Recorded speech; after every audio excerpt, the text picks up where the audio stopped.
نحمدہ ونصلی ونسلم علی رسولہ الکریم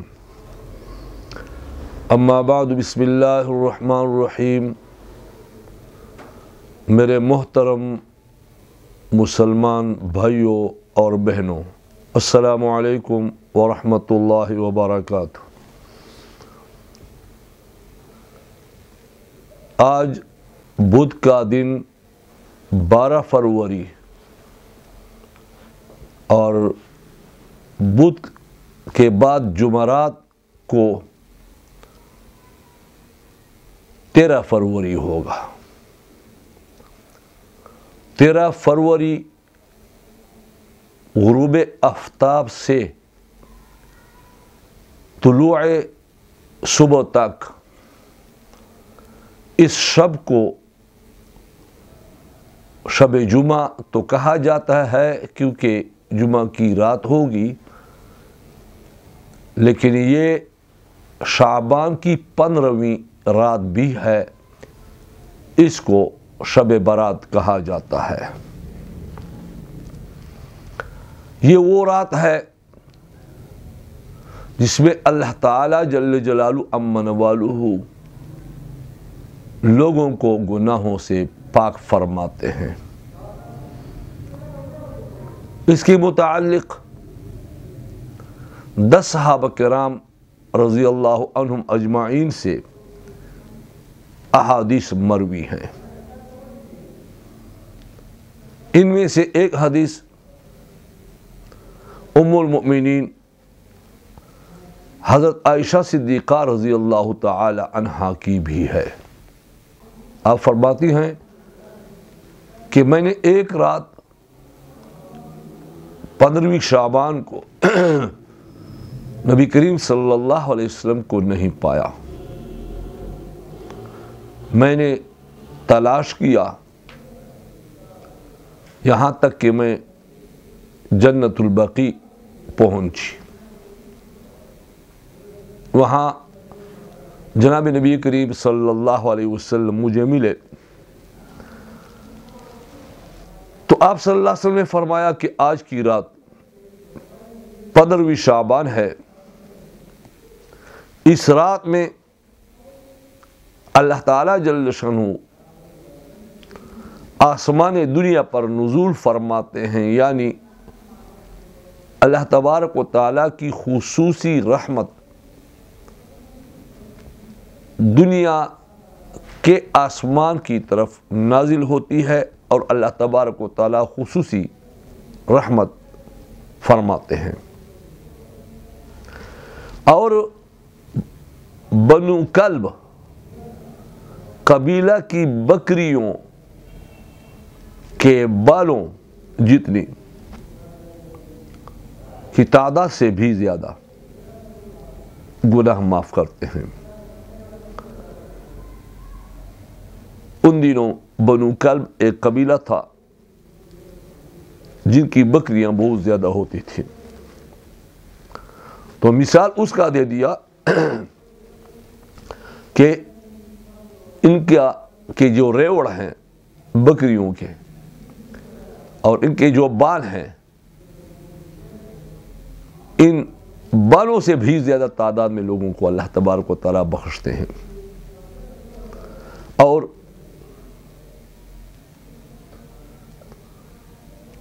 ایک اور حدیث ہے، اس رات میں اس سال پیدا ہونے والے بچے کا نام لکھ دیا جاتا ہے اور مرنے والوں کے نام بھی لکھ دیے جاتے ہیں۔ یعنی جو بچہ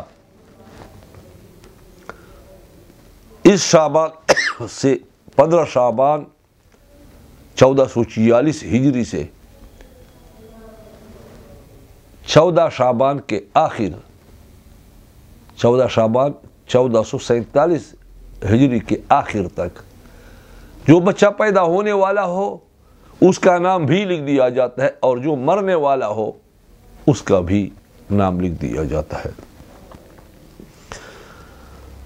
اور اس رات تمام اعمال اٹھائے جاتے ہیں اور تمہارا رزق بھی اتارا جاتا ہے۔ ایک روایت میں ہے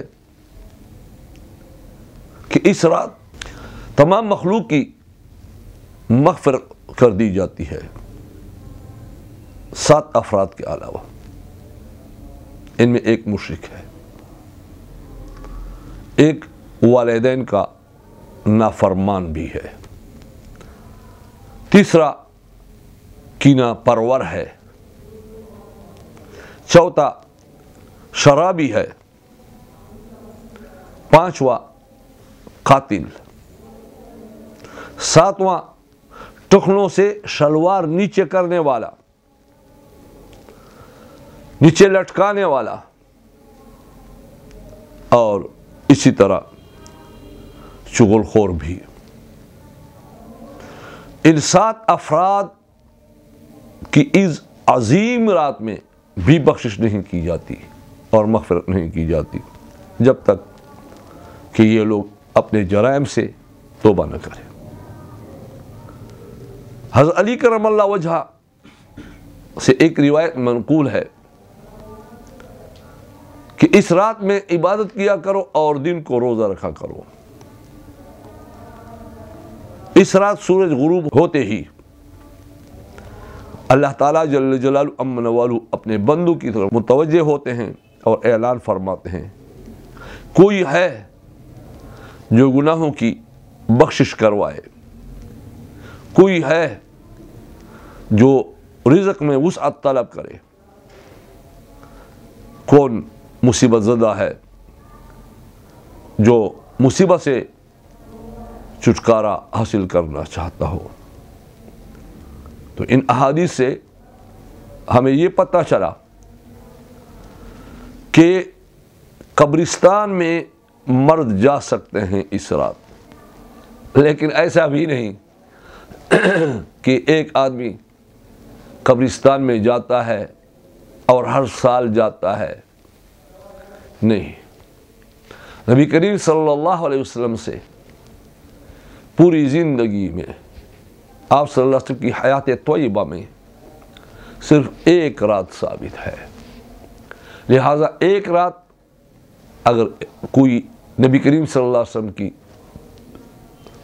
ایک رات کی سنت کو زندہ کرنا چاہے تو بالکل جا سکتا ہے، لیکن وہاں چراغاں کرنا، چادر چڑھانا، پھول نچھاور کرنا، یہ خرافات ہیں۔ اس رات عبادت بھی کیا کریں، لیکن یاد رکھیں نوافل جو تنہائی میں ہوتی ہیں اور خلوت میں ہوتی ہیں وہ سب سے زیادہ ثواب والی ہوتی ہے۔ اس کے لیے اجتماع کرنا، جمگٹھا کرنا یہ بدعات میں سے ہے۔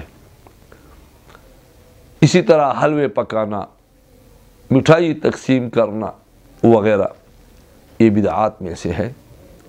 شریعت میں جو چیز جتنی ثابت ہو اتنی ہی کرنی چاہیے۔